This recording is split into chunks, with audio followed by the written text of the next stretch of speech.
Assalamualaikum warahmatullahi wabarakatuh. Bismillahirrahmanirrahim. Nahmaduka ya ghafuru ya syakuru. Mashalli wa sallim barik ala sayyidina maulana Muhammadin wa ala alihi wa sahbihi asma'in nama ba'du. Kula niki cerita ibadah sing ringan-ringan mawon. Tapi dadekne mlebu swarga. Terus kula badhe cerita siji mazhab Hasan Syadzili. Terus Hasan Syadzili niku thariqah sing dianut Gus Wafi. Kula nggih beberapa kali dapat ijazah saking Mbah Mun, saking bapak kula. Di antaranipun nggih pesen teng Gus Wafi, sebagian lewat kula ziarah teng Barozak nggih. Barozak Termas. Abdul Hasan Asyadzili niku nate pas teng dalem ditamoni pemuda. Pemuda niku ngrudu. Di kampung kami banyak maksiat, di kampung kami banyak kesalahan. Niku sepundi? Jawab Abdul Hasan Asyadzili niku ringan. Sing jelas mboten sragen. Contohnya mboten sragen. Sakjane nggih persis, tapi zaman niku dereng ngeten sragen. Kok tenggen kula kathah maksiat ngeten-ngeten. Jawab Abdul Hasan Asyadzili enteng mawon. Man ahabba alla yu'sawaha fi ardi alla yu'sawahu fi ardi faqad ahabba alla tadhara maghfiratu wa alla tadhara syafaatuhu sallallahu alaihi wasallam. Dadi wong bayangno donya ora ana salah iku padha karo ora kepengin roh ghafure Allah Subhanahu wa taala. Mulane mazhab Syadzili paling bandel, ngurusi wong bandel paling bandel nggih mazhab Syadzili. Angger kiai Syadzili iku ora umate macam-macam. Mulane teng Indonesia niku penak, sing keturunan putih seneng Nabi, sing ireng nggih seneng Nabi, sing ra keturunan nggih seneng Nabi. Mulane setan niku bingung.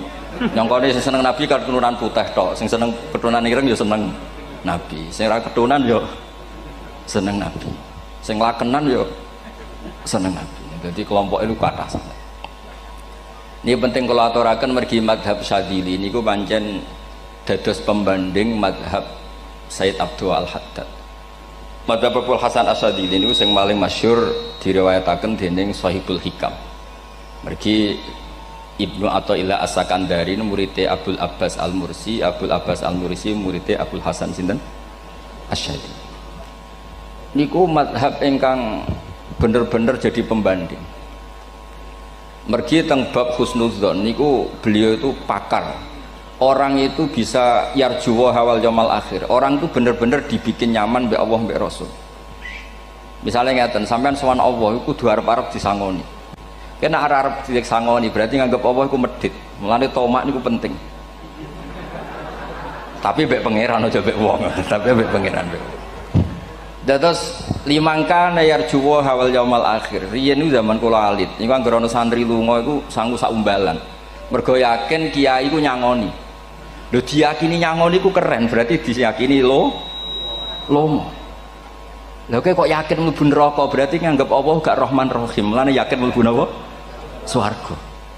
Mok modal urun maulid sak dina ora urun malah entuk.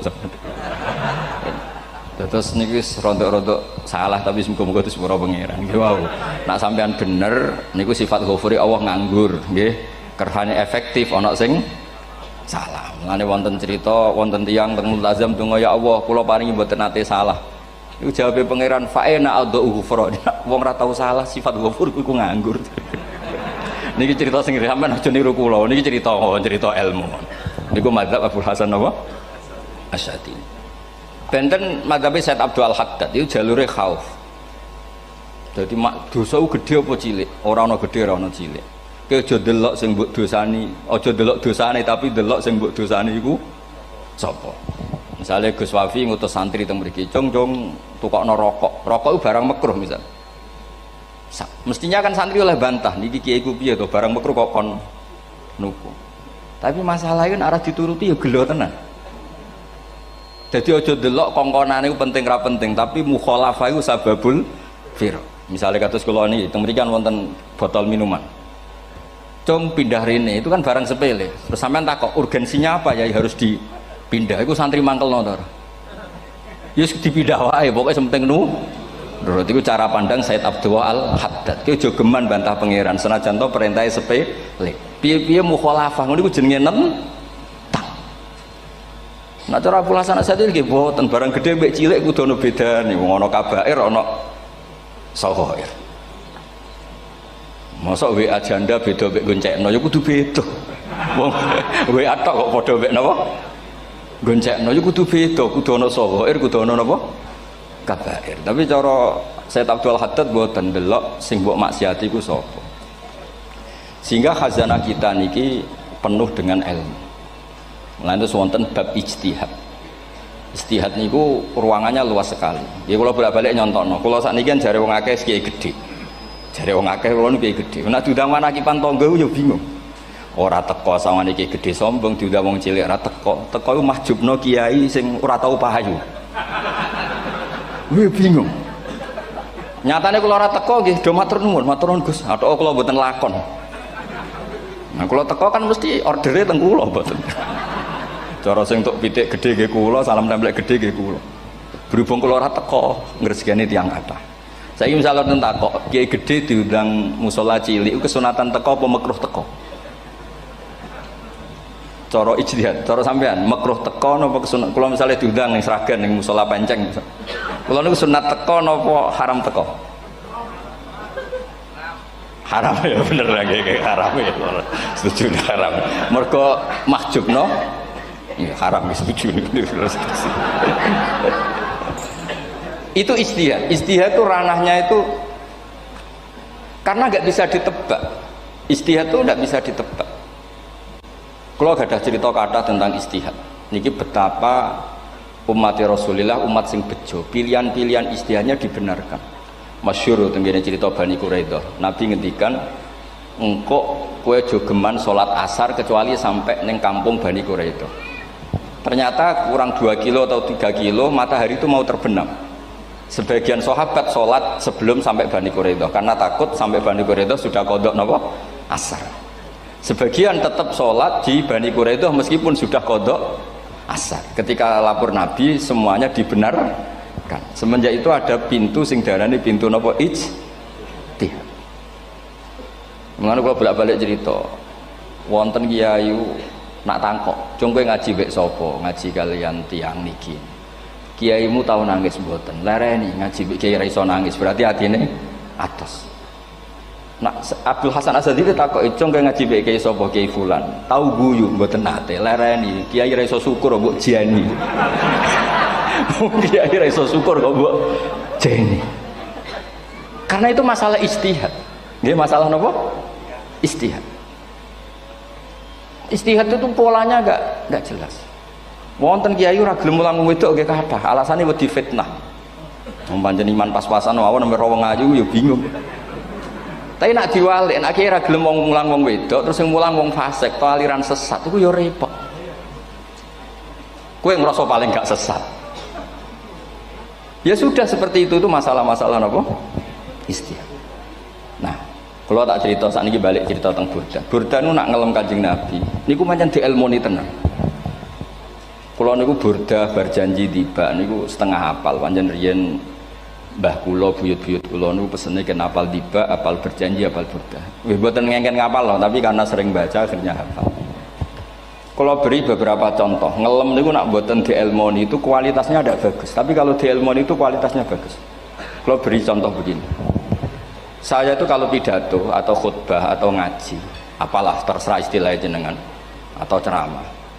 Biasanya kalau seneng istilah ngaji, niku mesti ikuti sing gampang mawon. Wa ala alihi wa sahbi ajmain. Ajmain itu kalimatun fariqah bainana wa bainas syiah. Fa innana nukrimu jami'as sahabah. Ajmain itu kalimatun fariqah, kalimat pembeda. Kita ahli sunnah wal jamaah akramu jami'as sahabah. Ada kelompok sing akramu sahabian wa ahanu sahabian akhir. Sehingga ajmain itu harus kita baca. Itu karena itu kalimatun fariqah, kalimat pembeda. Kata-katanya hanya ajmain. Begitu juga berjanji. Berjanji itu nak ngelem Nabi niku wa ba'du fa'aqul wa Muhammad bin Abdullah bin Abdul Muttalib wasmuhu Syaibatul Hamdi Khumitat Hisaluhus Saniyah. Karena ketika Rasulullah memaklumatkan jadi Nabi itu problemnya itu nasabnya siapa? Orang-orang yang di Palestina, di Israel, di Yordan, di Syam kalau dulu itu alamatnya Nabi itu harus turunan Ibrahim. Ibrahim sementara orang Syam menurut pengetahuan orang-orang Yahudi Syam. Maka saya berjanji menunjukkan dulu kalau nasabnya Muhammad itu ini. Terus sampai warafuhu ilal khalili Ibrahim, terus ila dzabih Ismailan nisbatu wa mun tamah. Terus setelah itu terus beliau ngendikan wa adnanu bila raibin inda dzabil ulumin sabiyah ila dzabihi ismail nisbatu wa mun tamam. Terus ketika berjanji di Karang itu sudah ada faham-faham yang seakan-akan babahnya Nabi itu ada masalah. Terus beliau ngendikan ini Syaibatul Hamdi, Sayyid Abdul Muthalib itu orang yang ketika buka Ka'bah, buka Zamzam, saurip-uripe muji pangeran. Terus banyak lagi wasumi'a fi sulbihin Nabi sallallahu alaihi wasallam dzakarallaha ta'ala walab. Mbah yang ini bahkan dengar ketika Nabi masih di punggungnya membaca tasbih. Terus sampai fa'azim bihi min ikdin ta'allaqat kawakibud durriyah wa kaifala wa sayyidul akramu sallallahu alaihi wasallam wasitatuhumun. Nabi itu orang suci, makanya harus lewat rahim yang suci, harus lewat bapak yang suci, mbah yang suci, sampai ila Khalilir Rahman Ibrahim alaihis salam. Makanya terus dinagumkan nasabun tahsibul ula bikhulau, terus tarokus sifaha falam yusibhum aruhu min adami wa ila abihi wa ummihi. Karena kabeh sonal ismihi, semuanya itu untuk menjaga asmane Nabi Muhammad sallallahu alaihi wasallam. Kemudian Burda membentuk itu dalam bentuk nazuman. Misalnya beliau ngendikan Rasulullah itu mutiara. Jadi ketika dakwah berpola ya baik, ketika tidak berpola juga baik. Beliau cara muji Nabi faddurru yazdadu husnan wa huwa muntazimun. Namanya mutiara ketika diuntai pasti sangat indah. Tapi terus-terusannya itu wale sayang kusu qadran ghairu muntazimi. Tapi namanya mutiara, mbok berserakan pun tetap indah. Jadi unik. Berarti ketika beliau uji Nabi dakwah tertib pernah. Sholat tuh harus begini, harus begini, harus begini. Beliau sholatnya tumakninah tertib. Tapi Nabi pernah sholat gak tertib. Duhur tuh 2 rakaat. Mana anak kiai rodok lalinan itu ya anak sana tuh. Duhur itu 2 rakaat. Tapi barokahnya Nabi duhur 2 rakaat diketahui cara sholat kalau salah itu gimana. Umpama Nabi sholatnya bener terus, itu akan kesulitan kita solusinya ketika ngalamin apa? Kesalahan. Makanya Nabi ngendikan ma kuntu ansa walakin unassali as-sunnah, itu mestinya ratau lali, tapi didesain lali biar bisa jadi sunnah. Wonten tiyang salate sawi maca surat Baqarah, wonten tiyang badhe njupuk wedhuse lah cara Indonesia. Bareng kesuwen piambake mufaraqah. Walhasil Mu'ad matur Nabi, ini munafik di tengah-tengah sholat kok mufaraqah. Si penggembala unta ini juga ngeklaim, ya Rasulullah imam kita tidak benar, sholatnya kesuwen. Pikirannya wong ora bela imame. Ternyata Nabi gak belok sing ngangon. Afattanun anta ya Mu'ad. Wong imame wong seragen surat Baqarah. Wis pokoke kulo wae. Jadi Islam itu segampang itu, semudah itu. Sehingga wonten tiyang niku isane maca kulhu, rakaat ula nggih kulhu, saniyah nggih kulhu, pokoke kulhu. Sampai sok makmume ku mangkel. Waduh, si imam iki gak keren, mosok main apa? Kulhu. Dilaporno, ya Rasulullah ini imam yang kau tugaskan di kampung kami niku amen maca kulhu, Mam. Ditimbali mbek Nabi, kenapa kamu baca kulhu terus? Li annaha sifatullah, karena itu sifatnya Allah. Maka saya senang mengulang-ulang sifatnya. Terus kata Nabi, saya barusan dikasih wahyu Allah bahwa Allah mencintai kamu karena kamu mencintai surat kulhu. Nah ini ijazah yang seragam ini niku apa? Nanti maca timbang maca idza samsu kuwirat bulet nang tengah. Jajal ampun tak tes sakniki. Kiai paling pinter teng Sragen kan maca idza samsu kuwirat di depan umum. Mungkin nak dhewean roh tapi nang ngarepe Habib Doa ngarepe Gus Wafi meriang nak muntir. Wah, ngoten niku kula ndek kanca niku imame level desa, bareng imami teng kecamatan salat Id. Mersiapno surat Tabarakalladzi biyadil mulk. Suwengi diapalo lanyah sampe ambeke hafid. Niku nyatane nggih malah klirune fatal, malah lali ra maca Fatihah. Saking semangate ben ketok imam keren maca surat napa? Tabar. Dadi yo ribet. Terus kula suwun seneng Nabi niku kados senenge para ulama. Niku nak nyipati Nabi niku gampang. Kula niki beto kitab Saraipun Burdah kalian Saraipun Barjanji. Niku kalau ngelem Nabi niku sederhana sebenarnya. Tapi itu yang mengena.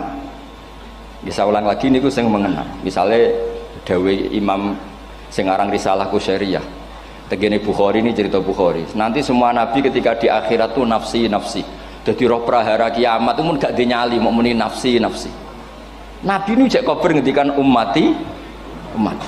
Ketika semua nabi ku pelo wis ra iso muji pangeran, Nabi Muhammad di depan Allah tesih saged muji. Fa ahmaduhu bimahamida allamani ha rabbi. Ketika nabi lain sudah tidak punya nyali bilang alhamdulillah, Rasulullah masih punya nyali bilang alhamdulillah. Sehingga fa Muhammadun ahmadu min ghairi. Hampir semua ulama ngendikan ahmadu yang Muhammad itu af'al tafdil. Fa Muhammadun ahmadu min ghairi.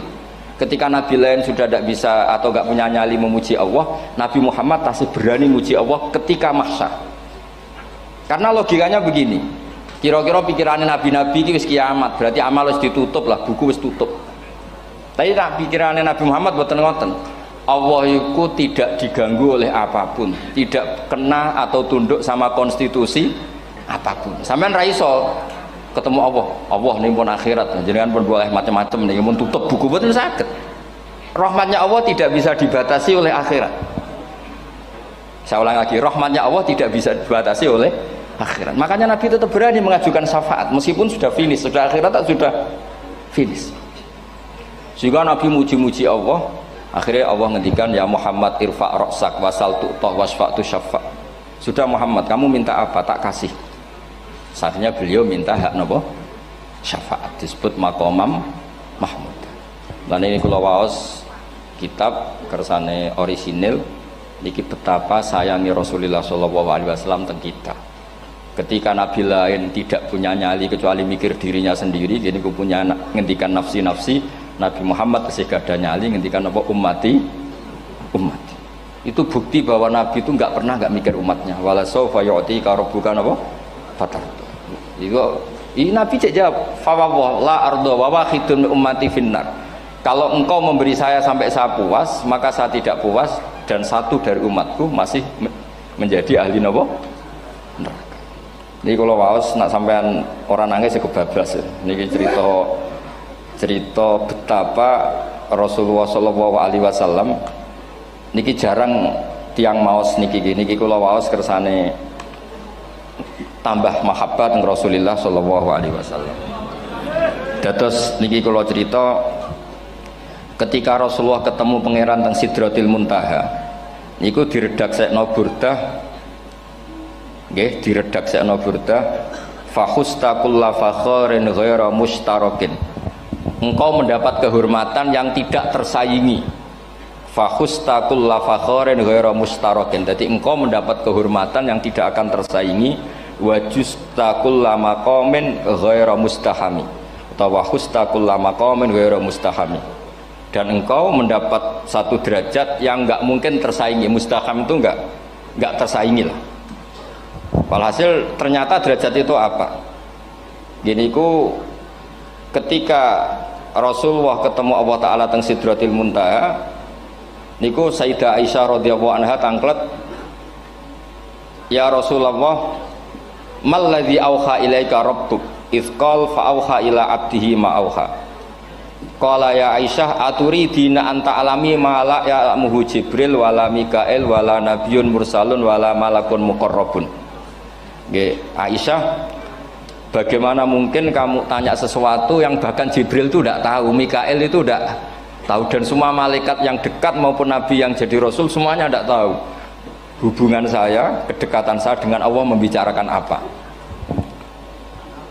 Niku sing dimaksud burdah kaima tafuza biwaslin ayya mustatarin, wonten sing maca ayyi mustatarin anil uyuni wa sirrin ayya muktatamin. Jadi Nabi ketika ketemu Allah di Sidratil Muntaha itu ada misteri yang hanya Nabi yang tahu.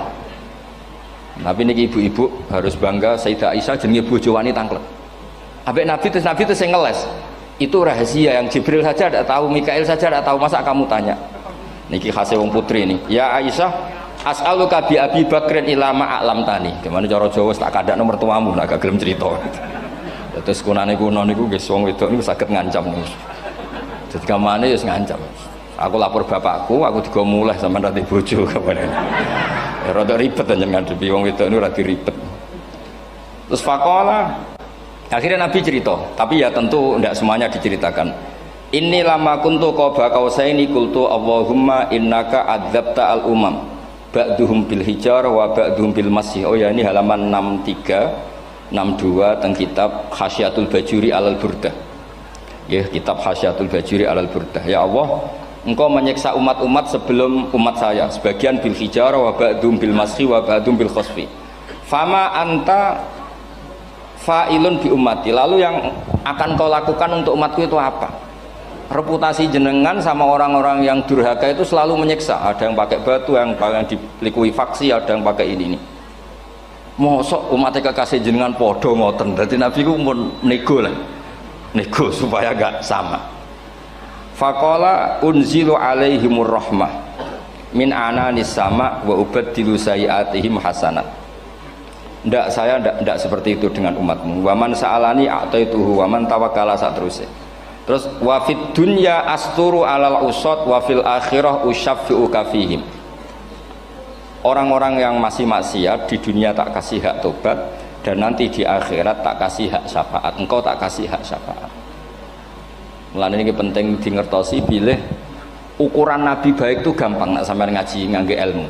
Syafaati li ahlil kabair min ummati. Sok syafaatku kanggo ngomong sing salah akeh. Wong nabi ku ora melok dosa kok mikir nyafaati. Nak rapi-apike wong ora mungkin. Wong sing dosa iku sampean, sing salah sampean, sing mikir solusine Kanjeng. Nah, lho wong kok apikane ngono iku gak mungkin ta wong piye. Wong sing salah iku sampean, sing diutang yang sampean, sing kasus iku sampean, sing mikir Kanjeng. Nah, itu cara ulama ngelem Kanjeng Nabi. Mulane khodam tuhu bimadihin astaqilu bihi dzunuba umrim madha fi syi'ri wal khodami. Dadi aku ngelem Nabi iku sebagai bentuk ngelem sing dadekno dosaku ben disepuro pangeran. Misalnya kita suka Alphard, muji Alphard, suka Innova, muji Innova, suka kebun, muji kebun. Sing ribet tuh nak suka hewan, seneng kucing nggak ngelem kucing. Lu bareng ngelem Kanjeng Nabi kok ora iso. Lane jari Burdah, aku iku ngelem apa tau iso, mosok aku ora tau ngelem Kanjeng Nabi. Makanya terus beliau hidupnya, kemampuan syairnya didedikasikan hanya nggo ngelem Kanjeng Nabi Muhammad sallallahu alaihi wasallam. Makanya terus ngendikan wa muli kholasi khaira multazim. Saya dedikasikan kecerdasan saya untuk ngelem Kanjeng dan Nabi, dan itu solusi terbaik. Lalu nak ngelem Kanjeng Nabi kadang kebablasan, sampai dikritik banyak ulama karena kebablasan. Gini masyhur beliau ngendikan wala yadi ka rasulullah wa ijahu kabi idzal karimu tajalla bismi muntaqimi. Wonten naskah sing tahalla duka wau teng mriki diwaos napa tahalla napa tajalla tahalla ya. Wonten naskah tahalla wonten tajalla artosipun ngeten. Ya Allah, nabimu ini engkau gelari nabi yang ar-raufur rahim, sebagaimana yang sering disebut Habib Ali Al-Habsyi. Jika nabimu itu ar-raufur rahim, maka ketika engkau mau menyiksa saya dengan atas nama engkau al-muntaqim, zat yang tukang nyiksa, yang menyiksa, maka gelar engkau kepada nabi yang ar-raufur rahim itu kamu kemanakan? Jenengan kudu konsisten, terus kadung ngarani nabi ini jenengan raufur rahim. Maka sifat jenengan yang muntakim jangan pakai dulu, karena saya ini umatnya Nabi yang kamu beri gelar Raufur Rahim. Paham tuh jenengan? Maksudnya ya ojo sido nyiksa wong kadung mbok arani Raufur Rahim. Dadi wala yadi ka rasulullahi jahu kabi idzal karimu tajalla ta tahalla bismimun takim. Terus sekarang Burdah jenenge Muhammad. Allah kadung janji wong sing jenenge Muhammad ora bakal disiksa. Sebetulnya maknanya ya Muhammad Sayyidul Anbiya nih. Tapi ketika ono panggilan Muhammad ke depan, Muhammad gak boleh disiksa. Jeneng kula nggih Muhammad. Dados Burdah nu saking yakine ngendikan fa innali zimmatan minhu bi tasmiyati Muhammadan wa huwa afal khalqi bi zimman. Gusti jenengan kudu eling nami kula niku Muhammad. Wong sing jenenge Muhammad ora oleh disiksa. Padahal maksudnya ora oleh disiksa kan Kanjeng Nabi Muhammad, tapi piyambake namine Muhammad. Terus ngendikan malih in ati dzamban fama ahdi bimun taqidi minan nabi wala habli bimun sorim. Gusti kula pun iman mbek jenengan. Iman itu nilainya tertinggi. Jenenge iman nilai tertinggi, maka iman nggak bisa dibatalkan hanya karena saya salah. Jadi pangeran kok diruwayu dipeksa kudu ngakoni nek dene umat Rasulullah sallallahu alaihi wasallam, dan in ati lamun nekani ingsun dzamban ing dosa fama ahdi bimuntaqidin, maka perjanjian saya dengan engkau tidak boleh dibatalkan. Itu termasuk hebatnya umat Rasulullah sallallahu alaihi wasallam, apapun salahnya niku tetap diakoni umat Rasulullah sallallahu alaihi wasallam. Mergo termasuk kelebihan Nabi nu gak ada hak napa syafaat. Nggih eling-eling termasuk kelebihan Nabi uga ada hak napa syafaat. Meskipun kita tetap khawatir jenenge dosa ge istighfar, tapi aja dadi putus asa mergo napa in anti dzamban fama ahdi bimuntaqidi minan nabiyyi wala habli bimun sorim. Terus niku cerita-cerita madhe ulama teng Rasulullah sallallahu alaihi wasallam. Mereka milih kata-kata sing wong apik eling terus. Nggih eling terus. Wau kados wau fadurru yasdatu husnan wa huwa muntazimu wa laysa yang kusu qadron ghairu mun. Jadi dulu tuh pernah ada faham-faham sing cara zahiri hadis iku abai nabi itu seperti ini cara zahiri hadis. Tapi ahli sunnah wal jamaah terus di pendapat bapak nabi ku min ahlil jannah. Mergo apa? Wa kaifala wa sayyidul akramu sallallahu alaihi wasallam wasitatul muntaqah. Nabi itu orang suci, pasti lewat rahim-rahim yang suci. Minal aslabi thahira ilal arhamiz zakiyatil fakhira. Itu logika yang dibangun. Sehingga terus mantep baru kayak wau mau sedibak mau berjanji kiyakan wong Islam an-nabi min abihi wa ila jaddi sampai Adam niku kabeh tarokus sifaha falam yusibhum aruhu min adami wa ila abihi wa ummi. Begitu juga masalah iman. Soal misalnya ada pertanyaan ilmiah, lalu Ibrahim gimana? Karena nanya Azar itu kafir. Zaman ada Nur Rasulullah sallallahu alaihi wasallam, Azar belum kafir. Setelah intikal ke Ibrahim baru Azar kafir. Atau ada yang menjawab istilah abun di situ itu majaz. Sebetulnya Azar bukan bapak kandung tapi apa? Paman. Selalu ada jawaban ilmiah dari ulama-ulama ahli sunnah wal jamaah. Tapi kalau pesen teng jenengan sementing niku mau dibak berjanji napa bodan ada 1-2 bait yang jenengan tahu maknanya. Sehingga nanti kualitas mahabbah kita, kualitas kecintaan kita pada Rasulullah sallallahu alaihi wasallam niku tambah. Misalnya ngeten, kula kan nekuni tafsir ya. Ada ayat rubama yawaddul ladzina kafaru law kanu muslimin. Niku hampir semua mufassir konsensus sepakat jeng ben nek wong Islam mlebu neraka. Niku sampean kudu donga, nek mlebu neraka muga-muga jejer wong kafir sing kecangkeman. Niku dinyek. Jarene iman nekani mau oleh jutene neraka padha wae aku. Apa meneh misalnya sampean hafal Quran jejer wong sing hafal jare kapit kok ora mlebu napa neraka. Kudu ana sing ngenyek. Mergo Allah nu tersinggung sakwise ana wong sing napa ngenyek. Akhirnya Allah tersinggung. Niku sing diceritakno tiba. Wa izzati wa jalali la ja'altu man akhlasa li bisyahadati kaman kadzdzaba bi. Adkhiluhumul jannata bi rahmati. Ora iso wong dekne tauhid apapun salahe wong dekne ndek tauhid ora ngarah dadi ahli neraka selawase kaya wong kafir. La ja'altu ora bakal gawe sapa ingsun man akhlasa li bisyahadah orang yang tauhidnya benar kamang kadzdzaba bi sebagaimana orang yang tidak bertauhid sama saya. Adkhiluhumul jannata bi rahmati. Padahal Allah dilapuri malaikat, malaikatnya kira diprovokatif. Malaikatnya lapure wajadnahum asrafu ala anfusihim wa wajadna amalahum minadz-dzunubi ka'amsalil jibal. Jare pangeran wis timbang seputi Gusti, wanane salah tok. Reputasine salah tok. Ghairu annahum yasyaduna alla ilaha illallah wa anna muhammadar. Niku jawabe pangeran wa izzati wa jalali la ja'altu man akhlasoli kaman kadzdzaba bi adkhiluhumul jannata bi rahmati. Nah, lafat-lafat seperti ini kita akan punya harapan ketika ndelok umat sing carane iman tesih blepotan, carane salat cek blepotan, carane zakat cek blepotan. Kita selalu punya harapan barokahnya iman, barokahnya mahabbah ning Rasulullah sallallahu alaihi wasallam, mereka tambah hari tambah baik. Jangan beragama yang tidak punya harapan, karena agama ini bagi yang punya harapan. Dimangka yarjuwa wal yaumal akhir, bukan yang tidak punya harapan. Wong Kanjeng Nabi sekaruan Nabi orang terbaik dilarani wong Taif, disiksa wong Mekah. Niku malaikat usul kula siksane ya Rasulullah karena mereka menghina kekasih Allah. Mereka ada iman. Nabi masih punya harapan. Mungkin mereka ada iman. Tapi asawah ayyukhrija bal arju ayyukhrijawah min aslabihim may ya'budullaha wa la yusyriku bihi syai'an. Anak bapak orang iman, aku cek di harapan anak putune iman. Dan sedekah Rasulullah sallallahu alaihi wasallam. Sani kata bapak era poso, anaknya melok TPQ, barang poso juk gendong, akhirnya bapak izin melok poso. Bapaknya maca Quran ra tau. Bapaknya nekani wisuda anake hafid. Mulane bapaknya ora kena dibentuk, ya arep-arep napa? Anake. Nah anake ora kena dibentuk ya arep-arep putune nganti Imam Mahdi turun nang ngoten pokoke agama niki limangka nayarjuha wal yaumal akhir. Terus kula suwun sak napa madzhab Abdul Hasan Asyadzali nggih pancen madzhab niku kathah tapi kula suwun agama teng zaman akhir dawuh Mbah Mun niku kudu kathah rojae.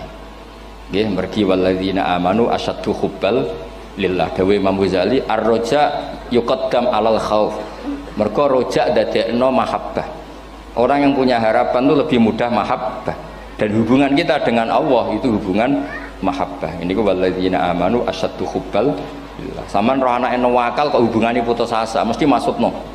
Tapi nek hubungane iso wae saiki nakal so ben gak. Iso wae saiki goblok so ben gak. Senajan to so ben ra terbukti lah, penting hidup itu ada harapan. Guys, penting hidup itu napa? Ada harapan. Kata ulama ngendikan afdhalul ibadah intizarul farad. Apa-apa ibadah selalu punya napa? Harapan. Terus Indonesia yang seperti ini kita berharap akan lebih baik, akan lebih baik. Wong cilik kula niku sing jilbaban mau keluarga ketok. Saniki kathah tiyang napa? Jilbaban. Cilik kula tiyang salat di masjid nggih mboten serame sekarang. Sampeyan ra iso grutu, tapi salat tok tapi atine ngene-ngene. Wah ya ribet nak ngoten sampeyan nyoal ideal nggih ribet. Pira-pira gelem napa? Pira-pira purun napa? Salat purun teng masjid. Sampeyan ndak usah memaksa ideal, wong kita ndak pernah napa? Ideal. Terus kula suwun cerita-cerita teng tiba teng berjanji bahwa Nabi sahibus syafa'ah. Nabi nu tiyang sing peduline napa ummati. Jadi ketika Nabi lain mboten gadah nyali ngadepi hisab, ngene iku do muni nafsi, Nabi tesih gadah nyali mikir umate ngendikan mati. Carane apa? Muji pangeran bima hamida allamani ha rabbi. Lane dawuh iki teng ulama-ulama dawuh fa Muhammadun ahmadu min ghairi. Makanya summiya Muhammadan mergo li annahu satu wasammihi idza wada'atihi Muhammadan li annahu satu madun apa?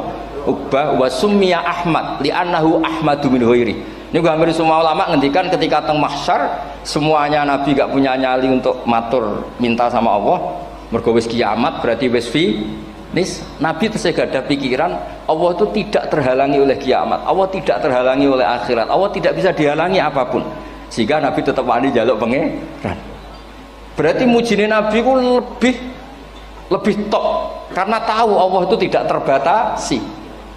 Nah karena Allah tidak terbatasi, podo-podo Allah wapian, wis tak jaluk kanggo umatku sing mati alat tauhid.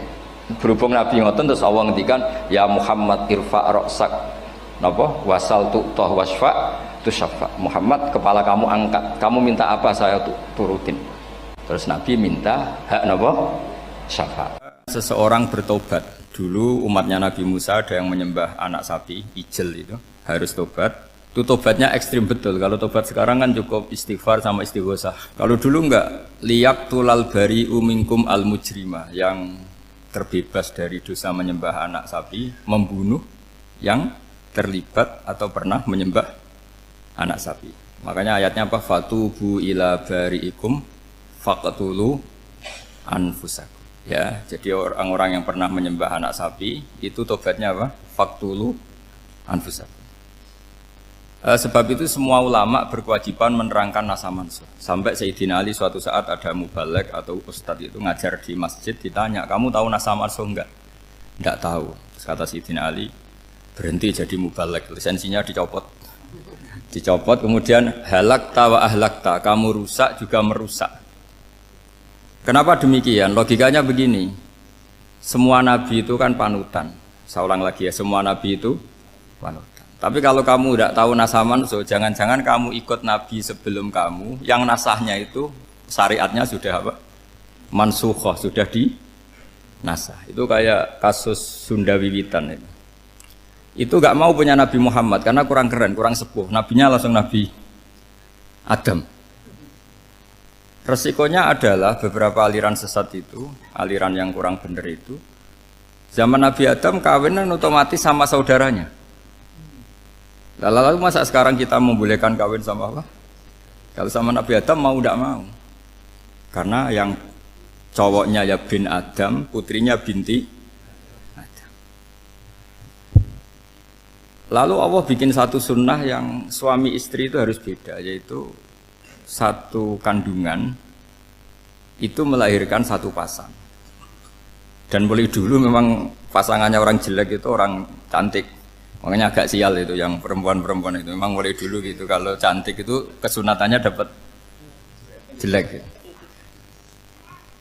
Nanti sama-sama masuk surga. Karena yang cowoknya ibadahnya syukur, yang ceweknya sabar. Gitu. Itu nanti sama-sama. Nah kebetulan si Qabil itu ganteng sekali Qabil. Berpasangan dengan Labuda itu jelek gembrot, pokoknya tidak cantik. Enggak lah, kebalik. Qabil itu berpasangan sama Iklimah. Jadi Qabil ganteng, punya adik kandung namanya Iklimah itu cantik sekali. Yang Habil itu rapati apa? Berarti yang Habil apa? Ya rapati ganteng, berbarengan dengan Labuda juga rapati cantik. Nah karena tadi ya berarti Qabil bareng siapa? Iklimah, Habil, Labuda. Maka untuk kawin ini nggak boleh satu kandungan. Jadi dulu karena nggak ada perbedaan ibu bapak, mau tidak mau beda, yang penting beda. Yaitu akhirnya apa? Qabil dapat Labuda, yang Habil dapat Iklimah karena beda kandungan. Itu sudah cukup. Nah, akhirnya kan nggak terima si Qabil. Masa orang ganteng dapat orang jelek. Jadi mulai dulu itu maunya orang ganteng ya dapat orang cantik, nggak terima. Tapi Allah ngatur seperti itu. Akhirnya terjadi percekcokan. Nah, dulu itu semuanya itu religius, sehingga ukuran percekcokannya masih religi, yaitu ya gini saja, kita ngadakan kurban, yang diterima itu yang menang. Ya ternyata dalam kompetisi itu yang menang siapa? Habil. Akhirnya Habil jadi menikahi siapa? Iklimah. Kalau sekarang kompetisinya kan siapa paling kaya ya menang, lebih gampang. Nah kemudian bayangkan misalnya, ya saya ini menerangkan asa mansuh. Kita semua sering ngomong, sering berkoar-koar, sering menyarankan atau mewajibkan para nabi itu panutan dalam semua perilakunya. Ternyata ada beberapa perilaku yang sudah dinasakh atau dihapus ketentuannya oleh syariatnya Rasulullah Shallallahu Alaihi Wasallam. Maka mengenali asa mansuh itu keharusan dalam ulumul Quran, ya. Makanya Allah mengatakan apa? Manansakh min ayatin aw nunsiha pasti na'ti bi khairim minha aw misli. Jadi saya nerangkan nasah masuk itu dua sesi. Satu sesi antar nabi, dua di internal syariatnya apa? Nabi. Sekali saja hari ini tok, sudah setelah itu anggap pinter sudah. Kalau sudah jangan tanya lagi. Nah, ada beberapa lagi syariat yang masalah metode. Dulu Nabi Nuh itu dibolehkan oleh Allah saking mangkelnya sama orang kafir. Saya ulang lagi, orang kafir itu kan biadab sekali, nempat buminya Allah, makan rezekinya Allah, kemudian mengkafirkan Allah. Pikirannya Nabi Nuh, orang biadab gini nggak layak hidup, itu pikirannya Nabi Nuh. Kalau dia pakai militer, tidak punya militer, ya pakai langit akhirnya. Pakai kekuatan langit, beliau berdoa, Rabbi la tazar alal ardi minal kafirina dayyar. Innaka intazarhum yudillu ibadaka wala yalidu illa fajirong kafar. Ya Allah, mereka ini orang-orang kafir, padahal pakai bumi engkau, pakai rezeki engkau, matikan semua saja, jangan sisakan satu pun. Karena kalau masih sisa nanti anak turunnya ya gitu, gennya gendo ya pasti melahirkan gendo, gen wala yalidu illa fajirong kafar. Kalau kamu sisakan pasti melahirkan generasi gendo lagi, kafir lagi, dituruti sama Allah. Kecuali orang 80 yang ikut Nabi Nuh. Nah orang 80 yang ikut Nabi Nuh ini selamat karena iman. Maka generasi yang sekarang ini termasuk saya semua ini semuanya turunan orang iman. Maka kita ini punya dua status. Satu, Allah kadang manggil kita ya Bani Adam karena faktanya kita turunan Nabi apa? Adam. Panggilan kedua adalah dzurriyyataman hamalna ma'nuh. Orang-orang sekarang itu pasti turunan orang yang ikut perahunya Nabi Nuh. Jadi nasab kita ini sudah steril. Sudah tidak ada nasab lewat kafir karena yang kafir sudah habis. Semua orang sekarang itu turunan Nabi Nuh, yaitu disebut apa? Dzurriyyataman hamal nama. Yaitu sekitar orang 80. Nah, oleh Allah Subhanahu wa taala syariat seperti ini pernah dituruti, yaitu akhirnya mereka mati semua kecuali orang 80 yang mukmin. Tapi uniknya Allah apa? Era Rasulullah Shallallahu Alaihi Wasallam, Nabi kita Nabi Muhammad itu diutus rahmatan lil alamin. Ketika Nabi didustakan, diusir, disakiti, malaikat gunung, beberapa malaikat yang ahli adab spesial eksekutor lah kira-kira gitu. Muhammad Kamu bilang saja ke saya, kalau kamu ingin orang-orang Mekah Abu Jahal CS, saya hancurkan. Tapi apa kata Nabi? Saya berharap kalau mereka belum iman, anak cucunya iman. Karena bagaimanapun sperma ya atau calon bayi atau calon keturunan itu kan ada fi aslabir rijal atau fi zuhurir rijal.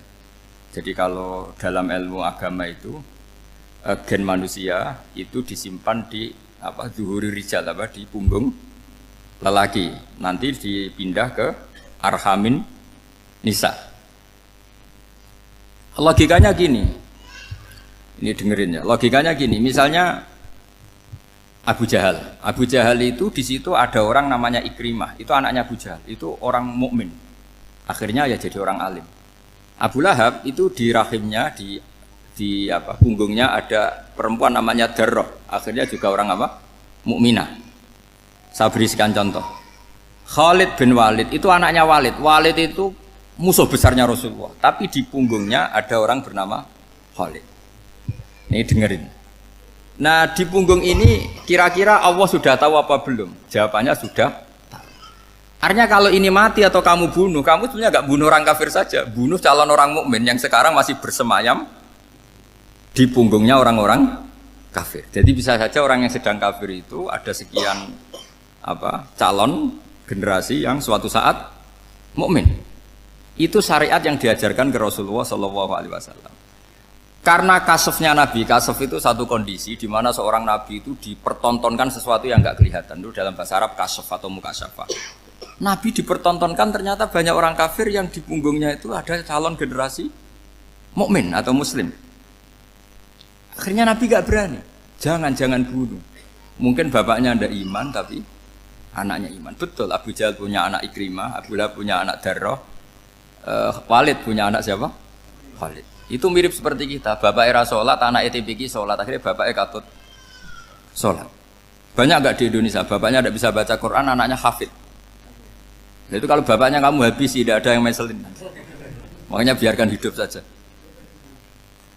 Nah, artinya gini, andaikan tidak ada ulama yang menerangkan nasa mansuh, dikira syariat Nabi Nuh itu abadan mu'abbadat, selamanya lama. Sehingga main teror sama orang kafir sah berdasar Nabi Nuh, padahal kita sudah ganti Nabi, yaitu syariatnya Rasulullah SAW. Masyhur itu ketika Nabi ngendikan, saya tidak minta mereka dihukum, tapi ya Allah saya minta Allah mahdi qaumi fa innahum layak lamun. Mereka kafir itu karena tidak tahu. Sehingga ada periode. Loh kalau perang itu beda, perang itu konteksnya duel, itu tidak harus sama Abu Jahal, Abu Lahab. Ada penjahat mau bunuh kamu wajib perang enggak? Wajib. Penjahatnya meskipun muslim apa harus kafir? Meskipun muslim. Maka kata ulama fikih sebetulnya perang duel itu bukan syariat muslim sama kafir tok. Masih muslim sama muslim, misalnya ada orang mau merkosa istri kamu, terus dia pamit gini, saya muslim loh, beri hak loh. Nggak bisa. Saya penjahat loh, muslim, jadi kamu nggak boleh merangin saya, ngelawan saya kan muslim. Nggak bisa, tetap harus dilawan. Makanya kata ulama-ulama fikih, pertarungan sama musuh itu tidak harus sama orang kafir. Orang muslim pun yang mengganggu kehormatan kita, misalnya mau merkosa istri Anda, itu harus dilawan. Makanya Nabi ngendikan mangkutilah duna mali fahuwa syahid, mangkutilah duna harimi fahuwa syahid. Orang yang mati karena membela kehormatan keluarganya atau hartanya, maka dia mati syahid. Dan penjahat yang mati ini muhaddarun damu, diabaikan sehingga enggak kena kisos, membunuhnya enggak kena. Misalnya ada penjahat mau bunuh kamu duel menang. Kamu nggak kena kisos karena ini muhaddarun damu, diabaikan kehormatannya. Padahal dia muslim, apa? Muslim. Ini perlu. Jadi ini mengaji ini agak jelimet tapi gampang. Kan kalau paham nggak paham selesai, jadi anggap aja selesai itu. Sehingga kalau nggak ada nasa mansuh, maka orang selalu berpikir, pokoknya yang penting ikut Nabi. Nah itu bahayanya kalau Anda tidak tahu detail, jangan-jangan syariat yang kamu ikuti itu syariat yang sudah berstatus mansukhoh, telah dicabut. Dan itu banyak. Makanya kata Sayyidina Ali ketika ada orang ngajar gak tahu nasa mansuh, halakta wa ahlakta, kamu rusak dan merusak orang lain. Seperti tadi pernah ada kawin itu satu turunan, yaitu era Nabi Adam. Masa kita sekarang kawin sama satu turunan, kan gak mungkin. Ya kan? Pernah ada membumi hanguskan orang kafir, yaitu syariatnya Nabi Nuh. Itu dihapus oleh syariatnya Nabi Ibrahim dulu. Yaitu Nabi Ibrahim menghentikan apa? Faman tabi'ani fa innahu minni wa man asani fa innaka ghafurur rahim. Ya, kalau orang ikut saya ya Allah ya pasti golongan saya. Kalau yang masih maksiat, masih balelo, saya berharap engkau ampuni. Akhirnya banyak orang kafir tobat. Coba era Rasulullah itu semua orang kafir Mekah itu kafir. Nabi belum wafat. Itu sudah ada 114.000 mukmin semua. Jadi Nabi menangi mayoritas orang menjadi mukmin dari mayoritas kafir, yaitu disebut wara'aitan nasa yadkhuluna fi dinillahi afwaja. Andai kan Nabi Muhammad pakai syariatnya Nabi Nuh, bisa enggak mengislamkan orang sebanyak itu? Enggak bisa kan? Maka ini penting mengenali nasah mansur. Jadi periode cara wong Jawa maksud no tuntas. Robila tadar itu, pasot tuntas itu, menghabisi itu habis di periode Nabi siapa? No, syariat itu sudah enggak dipakai lagi. Yang dipakai apa? Faman tabi'ani fa innahu minni wa man asani fa innaka ghafurur rahim. Lah Nabi Muhammad ini nabi yang kena khitab anit tabi' millata Ibrahim hanifah. Jadi masternya Nabi Muhammad itu mentornya Nabi Ibrahim. Sehingga syariatnya ya faman tabi'ani fa innahu minni wa man asani fa innaka ghafurur rahim. Tidak syariat rabbila tadzar alal ardi minal kafirina daya. Jelas ya, jadi mengenali nasa manso itu penting sekali karena kalau enggak, Anda halakta wa ahlakta, kamu merusak diri kamu sendiri, juga merusak orang lain. Karena menfatwakan hukum yang sebetulnya sudah berstatus mansukh, hanya berdasar, itu kan syariatnya Nabi-Nabi dulu. Syariat yang apa? Syariat yang enggak pernah terhapus hanya satu, usuluddin, yaitu tauhid, itu sama. Tapi kalau syariat itu beda-beda, atau furu'iyah itu beda-beda. Itu tadi saya beri contoh era Nabi dulu kalau ada pakaian najis dipotong, dibuang. Era Nabi Muhammad dicuci. Orang kafir dihabisi oleh langit. Era Nabi Muhammad nggak boleh, bahkan didoakan Allahumma hdi qaumi fa innahum la ya'lamun. Di Qur'annya apa? Wa in ahadum minal musyrikin nastajaraka fa'jirhu hatta yasma'a kalamullah summa ablihu ma'mana. Jadi kalau ada orang kafir enggak boleh main dihabisin, mereka beri peluang untuk mengkaji kitabullah hatta yasma'a kalamullah. Kalau mereka sudah berpeluang ngaji, harus summa ablihu ma'mana, harus dijamin keamanan. Ya, karena apa? Dzalika bi annahum qaumul la ya'lamun. Bagaimanapun mereka memang karena tidak tahu. Nah, kenapa tidak tahu? Enggak. Karena tadi mereka tertutup oleh kultur yang beratus-ratus tahun. Mbah-mbahnya mereka menyembah batu, menyembah berhala. Ya taunya itu ya Tuhan. Bagaimana Anda bisa menjelaskan sesuatu yang sudah beratus-ratus tahun kan tidak gampang. Maka ada periode dimaklumi, apa? Kalau era sampean kan, mosok waktu disembah saking gobloke orang, kamu lahir kan sudah nyembah Allah, tidak nyembah batu. Bayangkan kalau kamu jadi mereka.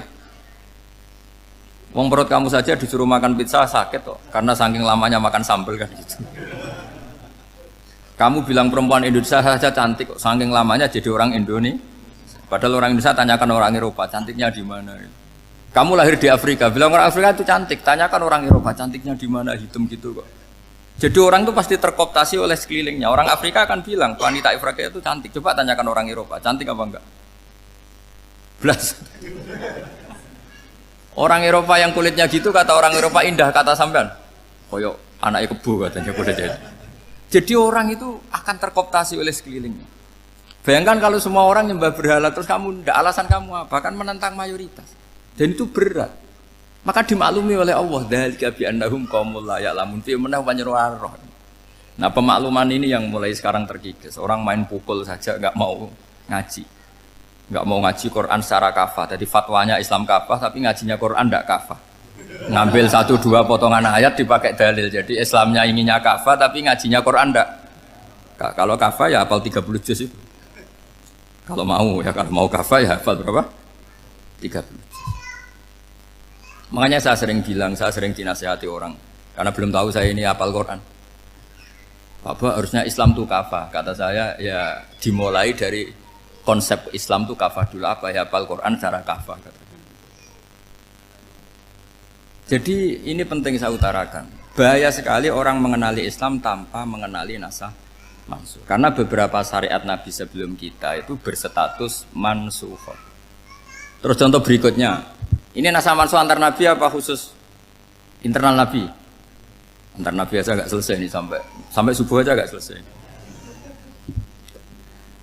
Contoh yang paling keren mungkin cowok semua senang. Nabi Dawud dulu istrinya berapa? 99. Nah itu kalau masih halal itu kan berarti jenengan tuh punya istri berapa? Wah kan ngeri betul. Punya satu aja repotnya gitu apalagi berapa? Menjawab 99. Terus kamu bilang gini, ini kan syariatnya Nabi Dawud, Nabi kan bisa diikuti. Pernah ada periode di mana seperti itu boleh. Jadi makanya mau tidak mau ngenali naskah mansukh itu harus. Kalau enggak ya kamu masih berkeyakinan boleh beristri berapa? Nah ini penting saya utarakan. Makanya Sayyidina Ali itu kalau ngetes calon mubaligh, kira-kira kalau Kemenak dulu inginnya apa? Sertifikasi apa? Mubaligh. Itu tanyanya gitu. Ta'rifun an-nassa wal mansukh, kamu apa tahu naskah mansukh? La. Jawabnya Sayyidina Ali, halak tahu ahlak tahu, kamu orang yang rusak. Karena tadi takutnya ada syariat yang sudah mansukh dipakai. Itu tadi misalnya kita ini tidak umatnya Nabi Nuh, tapi pakai syariat Robbila tadar alal ardi minal kafirina. Terus ketiga begini, misteri manusia itu. Dan ini kita tidak pernah tahu sampai kiamat, tapi ini ilmu harus kita diskusikan. Misalnya saya ini namanya Bahauddin. Saya sekarang hidup sampai 2019 sekarang. Kan hanya Allah yang tahu berapa turunan saya sampai kiamat dan statusnya kayak apa. Donald Trump juga gitu. Donald Trump itu sekarang kafir, tapi kita tidak pernah tahu nanti turunan keberapa ada yang Muslim. Lah turunan yang calon Muslim ini diletakkan di mana kita tidak tahu. Yang jelas kalau kamu bunuh itu katut itu. Artinya gini, logika membiarkan orang kafir itu ya ada logikanya. Gitu. Logika membunuh karena mereka mau membunuh kita ya ada logika fikihnya, karena kalau kita ada membunuh dibunuh. Makanya semuanya hukum ini terus bergantung al-hukmu yaduru ma'ilatihi wujudan wadam. Di sini terus dipertemukan. Makanya semua nabi itu kalau yang namanya membunuh pasti pas perang saja, karena ini kondisi yang memang pilihannya hanya dua, kalau nggak dibunuh ya membunuh. Ada duel lah itu. Maka ini butuh kajian fikih dan orang nggak boleh subjektif dalam hal ini. Saya ulang lagi, tidak boleh subjektif. Karena tadi, orang yang kamu katakan sekarang misalnya Zaid, kamu itu bodoh sekali. Kenapa bodoh? Nggak hafal Quran, nggak pernah kuliah, nggak pernah ngaji. Ternyata Zaid ini bersemayam calon anak yang alim alama hafal Quran. Namanya Umar, tapi masih jadi sperma. Suatu saat Zaid itu punya anak alim alama. Kan banyak orang nggak bisa baca Quran punya anak hafid. Banyak nggak di Indonesia? Banyak nggak petani yang punya anak dekan? Petani punya anak dekan. Yang dekan punya anak naik kelas saja susahnya bukan main. Banyak kan? Nah ketika dibalik nanti ada dekan punya anak goblok, yang petani punya anak dekan, pinter mana?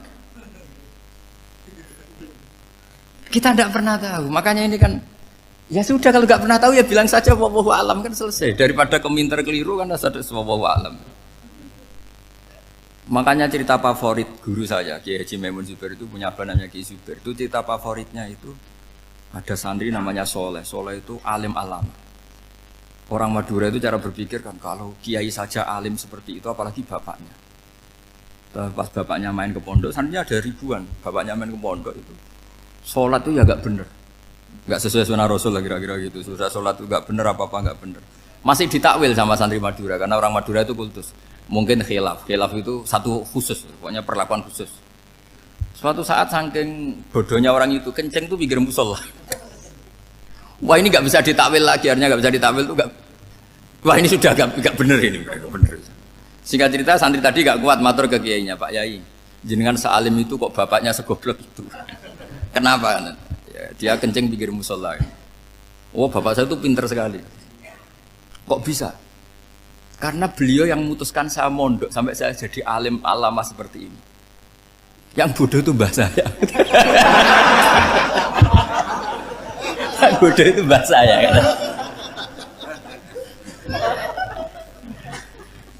Artinya gini, sekarang misalnya Anda dekan, atau Anda rektor, atau Anda profesor, atau Anda kiai top mubalek kondang.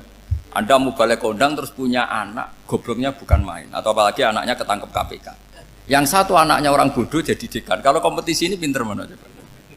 Ada ahli metodologi tapi anaknya itu terlibat narkoba. Yang ini petani utun, anaknya dekan. Kira-kira kalau dikompetisikan pinter mana? Anaknya pinter petani tadi gitu. Yang ketika petani kamu vonis bodoh gitu. Tapi siapa tahu kalau ini menyimpan calon, paham ya? Kita tidak pernah tahu.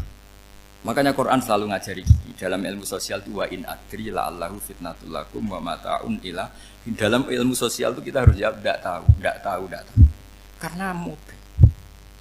Makanya saya tadi pagi ngaji di direktorat saya bilang, saya pernah diprotes orang, Gus kamu udah jelas 01 atau 02. Ya saya jawab gitu. Manusia itu makhluk yang paling gak jelas gitu. Sekarang soleh suatu saat bisa saja gak soleh. Yang sedang gak soleh suatu saat soleh. Sesuatu yang mungkin rubah kok kamu fanatik itu gimana? Nalarnya itu gimana? Coba kita tahu dulu Wahsy itu pembunuh Hamzah, akhirnya mati mukmin ya enggak? Padahal orang yang sangat dibenci Rasulullah karena membunuh Sayyid siapa? Hamzah. Sa'labah yang tukang itikaf di masjid akhirnya su'ul Fatimah. Kita enggak pernah. Nah kalau enggak pernah tahu ya enggak usah terlalu fanatik biasa saja.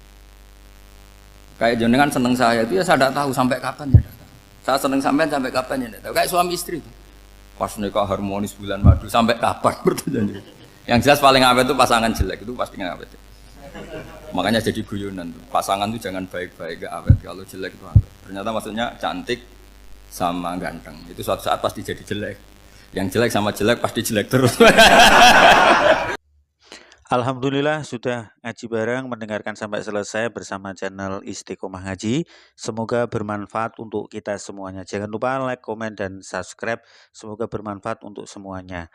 Sekian, terima kasih. Assalamualaikum warahmatullahi wabarakatuh.